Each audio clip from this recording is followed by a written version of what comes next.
What's up, guys? I'm BTC. A Winter Wonderland event is here, but not without problems, and Jeff Kaplan dropped some hints on what we can expect next.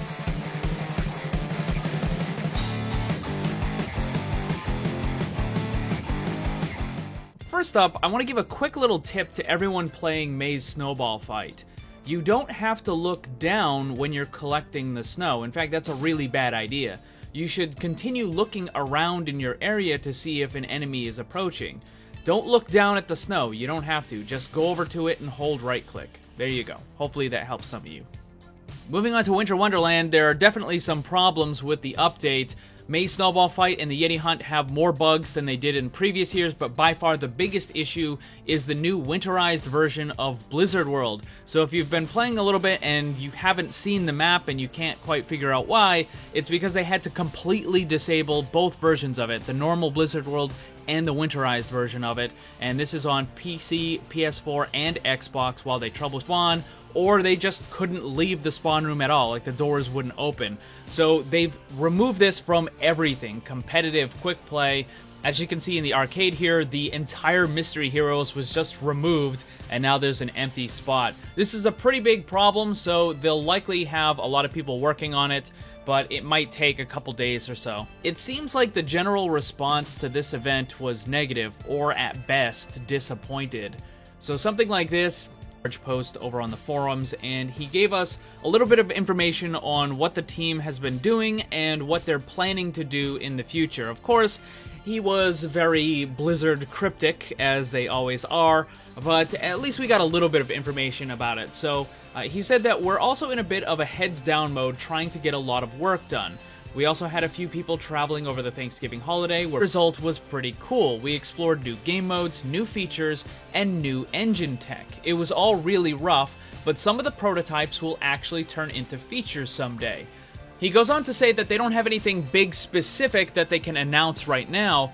They're just focused on getting stuff done. However, he did provide a list of things that they're currently working on. The first one, of course, is top secret stuff I'm not allowed to talk about. The next is hero balance, and he adds in, I actually think we're in a better spot than these forums will have you believe. Now, I don't know what people are saying on the forums, but I can look at the data, and I can see the horribly unbalanced pick rates where 6 or 7 characters are used nearly all the time, and probably have, and see that hero balance is probably not as good as he thinks it is. The next is quality of life features, UI, updates, etc. This is really cool. One of the things I would actually like them to do is have a fully customizable UI. Something like they have in World of Warcraft, where you can just take all the different parts of it and move it around to wherever you want. Next is new hero prototyping and development. Jetpack Cat.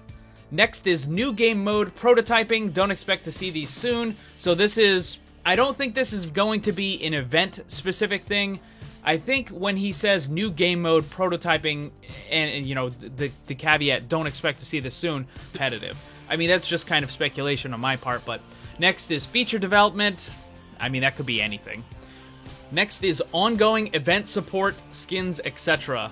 As I pointed out in a previous video, we've been getting 6 legendaries and 3 epics for the last couple events.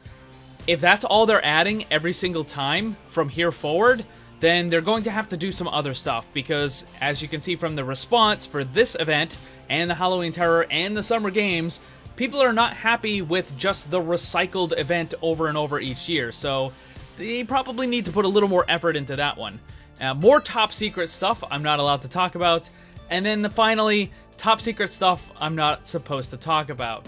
I don't think it was just a joke that he was adding the top secret stuff I'm not supposed to talk yet. One of those is almost certainly going to be that big social update we were supposed to get a couple months ago this fall, but it ended up getting pushed back because they said it turned out to be a lot bigger of a deal than we thought. Now, originally I thought it was going to be guilds, but Blizzard kind of addressed this, and they said that they didn't really want to add guilds in Overwatch. If they added guilds, they wanted it to be an entire Battle.net-wide thing for all Blizzard games, not just Overwatch. So I don't think that's going to be.